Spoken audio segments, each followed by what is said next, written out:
The ring arrived on the final night, July 28, 1981. Clarence House, outside London, was preparing for something enormous. Barriers were going up. TV crews were taking their positions. Crowds were beginning to gather along the route to St. Paul's Cathedral. By the following morning, Lady Diana Spencer would no longer simply be Diana. She would become Princess of Wales, the wife of the future king, and one of the most watched women on earth. She was 20 years old. Prince Charles was 32. And before Diana tried to sleep that night, something arrived from the man she was supposed to marry in a matter of hours. A small ring, not the famous sapphire engagement ring already known around the world. Something much more private, a signet ring bearing the Prince of Wales feathers. With it came a note. According to accounts attributed to Diana and royal biographer Penny Junor, Charles told his bride-to-be that he was proud of her and encouraged her to face the enormous crowd waiting the next day. Marie Claire UK. It sounded affectionate, reassuring, perhaps even tender. For a bride facing one of the most intimidating weddings in modern history, it was exactly the kind of message she should have wanted. Diana later remembered the gift as a very nice ring. Charles's note included two especially memorable phrases: "I'm so proud of you," and "knock him dead." Then morning came, and Diana did something more complicated than any romantic royal story could explain. She left the signet ring off, she put on the dress, she entered the carriage, and despite doubts that had already begun consuming her, she went to the wedding anyway. That is where the ring becomes interesting. Not because there is evidence Diana dramatically threw it away. There isn't. In fact, she was photographed wearing the signet ring later in her marriage. Reports place it on her hand during a Kensington Palace photo session in 1983, and again years afterward. In style. So this is not a story about Diana rejecting Charles's gift. It is about something much harder to explain. A reassuring object arriving at precisely the moment when reassurance was no longer enough. Because while Charles was sending Diana a ring bearing his royal emblem, another piece of jewellery had already entered her thoughts. And that one belonged to a completely different story: Camilla. To understand what Diana carried into St. Paul's Cathedral the following morning, we have to rewind. February 1981, Charles and Diana's engagement was announced publicly on February 24. Diana appeared beside Charles, wearing the sapphire and diamond engagement ring that would eventually become perhaps the most recognizable royal engagement ring in modern history. The ring contained a large oval Ceylon sapphire surrounded by 14 diamonds. Unlike many royal engagement rings, it was selected from Garrod's existing designs rather than created as a unique bespoke piece. People.com, photographers loved it. Blue sapphire, blue suit, young bride, future king. Every visual element seemed perfect. Then came the interview. The interviewer asked whether they were in love. Diana answered immediately, "Of course." Charles answered differently. Whatever in love means. It was only a few words, perhaps awkward humor, perhaps discomfort with the question. But Diana later remembered those words as deeply upsetting. Before we continue, let us know in the comments, what city are you watching from, and what time is it there right now? And when the story is over, come back and tell us what you thought. We'd love to hear your honest review. Now, let's get back to the story. People.com, that sentence would survive longer than almost anything else said during the engagement. Because once the marriage collapsed, people returned to it. Again and again. Whatever in love means, the future had somehow appeared inside the engagement interview, but Diana still believed in the marriage. She had been swept into something almost impossible for someone of her age to comprehend. There were fittings, lessons, security arrangements, protocol, public appearances, photographers waiting outside, newspapers examining everything she wore. And behind all of it was the knowledge that within months she would marry the heir to the British throne. This was no ordinary engagement. There was almost no private space in which Diana could simply ask, "Is this right?" Officially, the answer had already become yes. The machinery was moving. The date had been announced. July 29, 1981, St. Paul's Cathedral. The royal family's own historical account records that hundreds of thousands lined the route and estimates the global TV and radio audience at around 1 billion people. The royal family 1 billion. Think about what that means for a 20-year-old bride having doubts. You do not simply cancel dinner. You do not simply telephone relatives. You do not quietly return a dress. Countries are preparing broadcasts. Heads of state are traveling. Police are closing roads. Flowers have been arranged. Carriages prepared. Souvenirs printed. Your face is everywhere. And then Diana encountered something that made the fairy tale far more frightening: a bracelet. According to Diana's later recorded account, she discovered that Charles had arranged a bracelet for Camilla Parker Bowles shortly before the wedding. The bracelet was reportedly intended as a farewell gift, but to Diana, the meaning was devastating. Told her that Camilla was not simply a distant woman from Charles's past. There was still emotional significance there, still intimacy, still something important enough to mark with jewelry. Diana later said the discovery made her consider stopping the wedding. Accounts of her recordings say she discussed her fears with her sisters, but felt the process had advanced too far to reverse. Vanity Fair. Now look at the objects: a bracelet for Camilla, a signet ring for Diana, two pieces of jewelry, two completely different meanings. The bracelet frightened her because it represented a relationship she could not control. The ring reassured her because it represented the role she was about to enter. Prince of Wales feathers, a royal emblem, an identity, a future. But there was a painful difference between becoming someone's princess and becoming someone's emotional partner. That difference would define much of Diana's marriage. Then came July 28th, the final night. Diana stayed at Clarence House. Tomorrow she would walk into St. Paul's. Charles sent the ring. He sent the note. He told her he was proud. He promised, in effect, that he would be waiting for her when she reached the altar. It was kind, and that almost makes the moment sadder because human relationships are rarely divided neatly into cruelty and tenderness. Charles could reassure Diana one evening while still carrying doubts of his own. Diana could love Charles while simultaneously fearing what Camilla meant. Both people could be uncertain. Both could keep moving, and the institution surrounding them could make stopping feel nearly impossible. There are later accounts claiming that Charles also expressed profound uncertainty about the marriage before the ceremony, including a recollection from Diana's astrologer Penny Thornton that Diana was devastated by something Charles told her that night. Those recollections have been widely repeated, but unlike the signet ring and note, the exact private conversation is harder to independently establish. What is not disputed is that the wedding went forward. At some point that night, Diana had to face a decision. Tomorrow morning, get dressed, or don't. Enter the carriage, or don't. Walk down the aisle, or don't.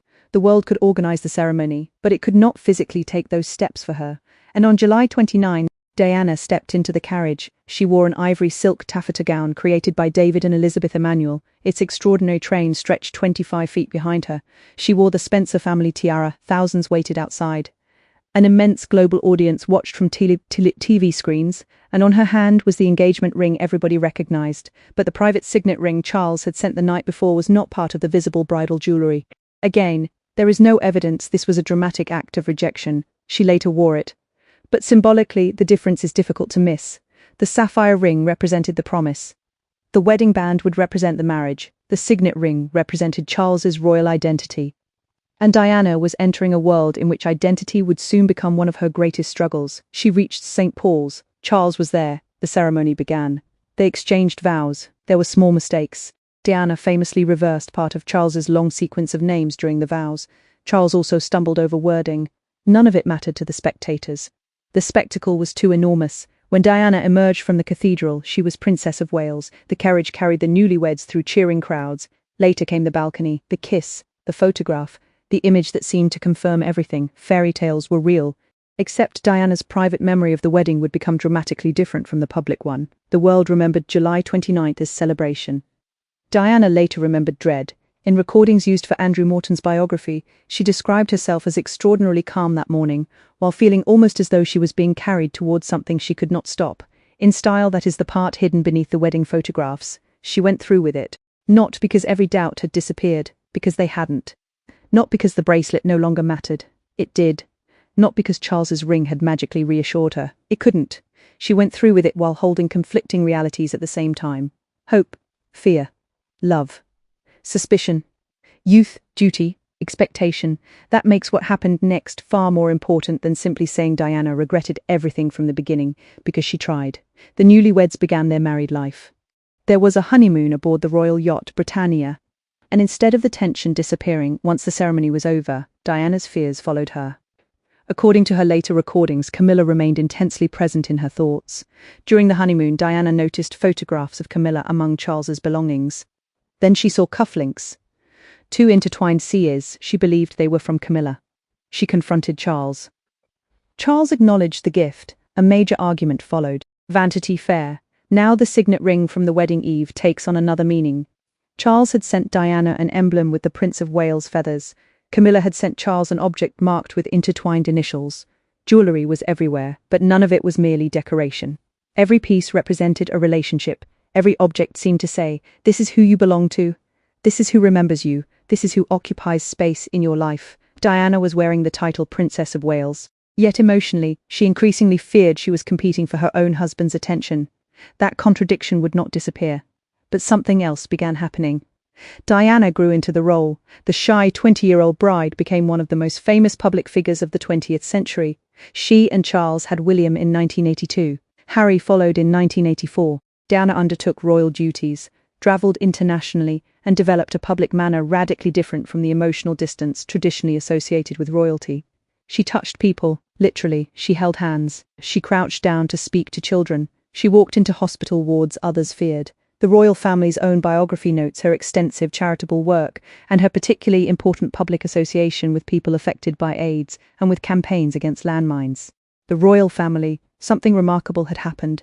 The institution had given Diana an identity, Princess of Wales, but Diana increasingly filled that identity with meanings nobody had designed for her: compassion, vulnerability, physical warmth, emotional openness. She became larger than the title. And perhaps that is the deeper answer to what Diana did after Charles sent that ring. She did not simply wear it or leave it in a jewelry box. She eventually grew beyond what it represented. The Prince of Wales feathers identified her through Charles. Diana's public identity would eventually require no explanation through her husband at all. By the late 1980s, the marriage was deteriorating severely. In 1992, Charles and Diana formally separated. Their divorce was completed in 1996. Diana lost the style Her Royal Highness, but she remained Diana, Princess of Wales. More importantly, she remained simply Diana to millions. That is extraordinary when you return to the ring. The AA signet ring is an emblem. It carries another person's crest, another person's position, another person's history. On July 28, 1981, that emblem represented the world Diana was preparing to enter.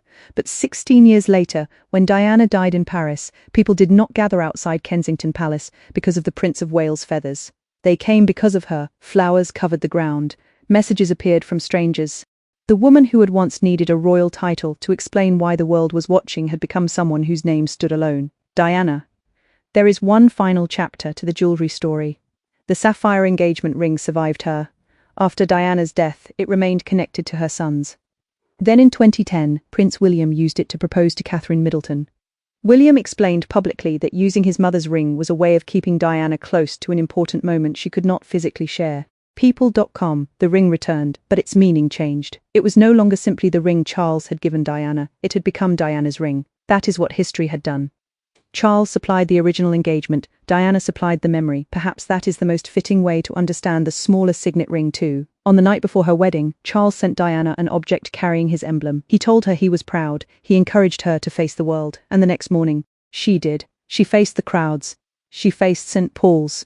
She faced the cameras. She faced a marriage she already feared might contain something she did not understand. She went forward. That decision would bring enormous pain, but it also placed Diana inside a public life she would eventually reshape in her own image. So no, Diana did not dramatically throw Charles's signet ring across Clarence House. History gives us something quieter. She accepted it. She remembered it. She wore it later. But she did not allow the symbol on that ring to become the final definition of who she was. The Prince of Wales feathers belonged to Charles. The title came from marriage. The palace belonged to the crown. But the relationship Diana eventually created with millions of people that belonged to her. The night before the wedding, Charles sent Diana his symbol. By the end of her life, she had created one of her own. Not sapphire, not gold, not feathers. Something impossible to place inside a jewelry box. Her name, Diana, and history never gave it back.